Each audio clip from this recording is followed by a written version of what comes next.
Assalamualaikum warahmatullahi wabarakatuh. Waalaikumsalam warahmatullahi wabarakatuh. Kabar kawan-kawan semuanya hari ini? Oke, kita hari ini akan belajar tentang materi ke-9 kita, yaitu desain dan struktur organisasi.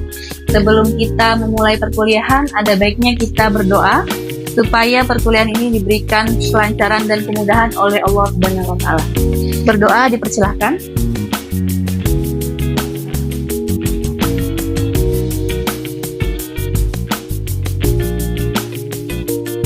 Doa selesai. Baik, kawan-kawan semuanya, sebelum memulai perkuliahan, nanti saya akan absen terlebih dahulu ya. Pertama, Fathia Zahra, Nabila Dafiq, Abdur Ridho Mubarok, Aryansa, Siti Rudiah Munawaroh, Cukril Hayat, Aulia Hairunisa, Hani Masrurina, Anis Mutoharo, Siti Hadiah, Imat Azizi. Baik, jadi sebelum kita memulai perkuliahan, saya akan menyampaikan gambaran RPS kita pada minggu ini. Jadi ini adalah pertemuan ke-9 kita tentang desain dan struktur organisasi. Hari ini kita akan mempelajari yang pertama itu ada berbagai macam desain organisasi dan struktur organisasi, kemudian kelebihan dan kekurangan desain struktur organisasi, dan yang ketiga contoh desain dan struktur organisasi, serta yang keempat bagaimana kita menerapkan moderasi beragama dalam desain dan struktur organisasi tersebut. Nah, nanti hari ini kita akan mereview materi sebelumnya, kemudian akan ada persepsi, kemudian nanti akan ada presentasi kelompok dan refleksi. Oke, semoga kita bisa niatkan pembelajaran hari ini dengan baik dan sungguh-sungguh, sehingga kita bisa mendapatkan ilmu yang bermanfaat. Sebelum kita masuk ke materi baru, kita akan mereview sedikit tentang materi sebelumnya, yaitu tentang pelatihan dan pengembangan karyawan. Ada yang ingat apa itu pelatihan dan pengembangan karyawan? Tujuan utama pengembangan karyawan itu adalah untuk meningkatkan pengetahuan dan keterampilan mereka agar mereka bisa lebih produktif dan bekerja dengan lebih baik. Betul sekali Nabila Dafiq. Jadi pelatihan dan pengembangan karyawan itu berfungsi supaya karyawan itu bisa beradaptasi dengan pekerjaannya saat ini. Ada yang bisa menjelaskan apa hubungannya materi hari ini dengan materi sebelumnya? Bu? Ya, silakan. Itu ada Bu, salah satunya itu ada struktur organisasi. Nah, struktur organisasi kalau mendukung sebuah kolaborasi itu dapat membuat pelatihan akan lebih efektif, seperti itu Bu.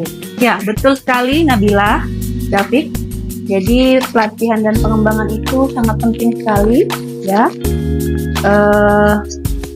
Ketika kita membuat suatu pelatihan dan pengembangan lebih efektif, kita butuh struktur organisasi yang efektif pula. Baik, kemudian saya ingin menggugah rasa ingin tahu kalian tentang materi hari ini. Menurut kalian, kenapa sih sebuah perusahaan itu memilih struktur organisasi tertentu? Apa saja faktor-faktor yang mempengaruhinya? Ada yang bisa menjelaskan ya? Mungkin perusahaan mempunyai kebutuhan dan budaya dan tujuan yang berbeda, sehingga mungkin perusahaan itu memilih yang paling sesuai dengan itu. Betul sekali Ridho. Jadi perusahaan itu memilih struktur organisasi itu tidak hanya berdasarkan tujuannya saja ya. Biasanya perusahaan itu mempertimbangkan banyak hal. Salah satunya adalah budaya dan nilai-nilai yang diterapkan di dalam organisasi itu sendiri. Baik, kita lanjut ya. Sekarang kita lanjut ke sesi presentasi kelompok. Jadi saya akan membagi kelompok menjadi 2 kelompok kelas ini. Yang di sebelah kiri saya itu untuk kelompok 1 dan yang di sebelah kanan saya itu kelompok 2. Kelompok 1 nanti akan membahas tentang struktur organisasi hierarkis, sedangkan kelompok 2 di sebelah kanan saya akan membahas tentang struktur organisasi matriks. Saya berikan waktu 5 menit.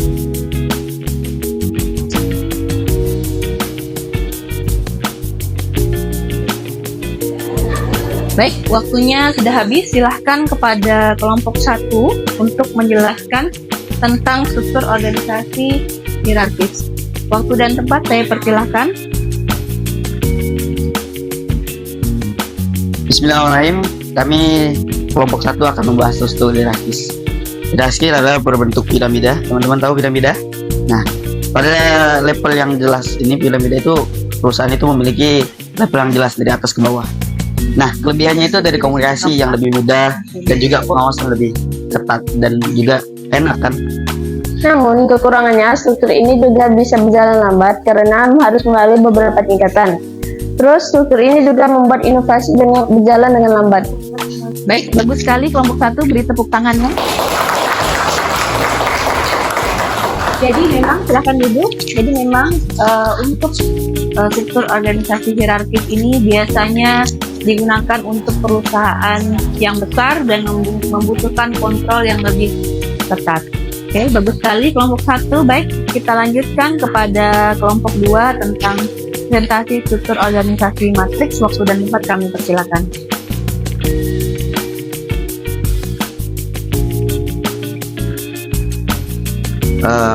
Baik, kami dari kelompok 2 akan membahas tentang struktur organisasi matriks. Nah, dalam struktur ini karyawan sering melapor ke lebih dari satu atasan, misalnya ke manajer proyek dan juga manajer departemen. Nah, untuk keuntungan dari struktur matriks adalah fleksibilitas yang tinggi dan karyawan bisa bekerja secara lintas fungsi. Namun kekurangannya yaitu dapat membingungkan karyawan karena karyawan akan memiliki 2 atau lebih atasan. Baik, tepuk tangan semuanya untuk kelompok 2. Silahkan kembali ke tempat duduknya.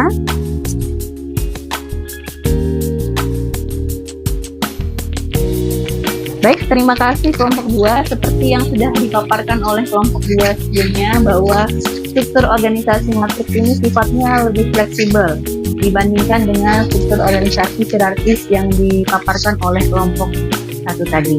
Jadi, kesimpulannya dari 2 paparan kelompok ini bahwa setiap struktur organisasi itu punya kelebihan dan kekurangannya masing-masing. Jadi ketika perusahaan ini menerapkan suatu struktur, perusahaan itu juga harus mempertimbangkan kelebihan dan kekurangannya tersebut serta mempertimbangkan hal lain seperti bagaimana menciptakan kerjasama, fleksibilitas, dan alur berkoordinasi. Baik, ada yang ingin bertanya sebelum kita melanjutkan ke materi selanjutnya? Bu, apakah perusahaan besar bisa memiliki 2 struktur sekaligus seperti matriks dan fungsional? Oh, bagus sekali pertanyaannya. Jadi bisa ya. Kebanyakan perusahaan juga menerapkan sistem hybrid, yaitu menggabungkan 2 struktur organisasi sekaligus. Menggabungkan struktur organisasi hierarkis sekaligus menggabungkan struktur organisasi matriks. Hal ini dilakukan agar perusahaan bisa melakukan kontrol sekaligus fleksibilitas antar departemennya. Sekarang kita akan mendengarkan pendapat dari teman-teman. Menurut teman-teman di sini, apa sih tantangan terbesar bagi perusahaan itu dalam menerapkan struktur matriks? Mungkin tantangan terbesarnya itu adalah menjaga komunikasi yang baik dan memastikan setiap karyawan merasa nyaman meski melapor ke lebih dari satu atasan. Nah, bagus sekali Siti Hadiah. Jadi dalam struktur organisasi matriks, komunikasi itu menjadi kunci penting karena kan karyawan itu bisa melapor ke banyak pihak sehingga perusahaan itu harus memperjelas kemana sih laporannya ini harus ditujukan. Alhamdulillah kita sudah sampai kepada akhir perkuliahan hari ini. Mari kita refleksikan sebentar mengenai materi pada hari ini. Jadi, struktur organisasi yang kita pelajari ini bisa mendukung atau membentuk budaya kerja yang sehat, kerjasama yang baik, serta koordinasi yang baik di antara departemen di perusahaan. Nah, struktur organisasi ini juga kita harus mempertimbangkan bagaimana struktur organisasi ini yang kita pilih bisa diterapkan dalam keberagaman budaya atau moderasi beragama di perusahaan, sehingga bisa menciptakan lingkungan kerja yang inklusif dan nyaman bagi karyawan yang bekerja di sana. Oke, sebagai tindak lanjut mata kuliah atau materi kita pada hari ini, saya akan memberikan tugas kepada teman-teman semuanya. Jadi, teman-teman silahkan nanti menganalisis struktur organisasi suatu perusahaan. Ya, jadi kalian pilih satu perusahaan, kemudian analisalah kelebihan dan kekurangannya struktur organisasi tersebut. Baik,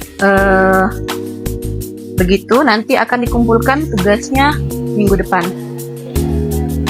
Baik, terima kasih. Baik, kita tutup sama-sama dengan doa kehafatan majlis.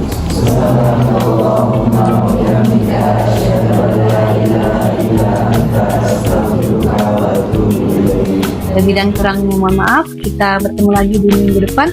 Assalamualaikum warahmatullahi wabarakatuh.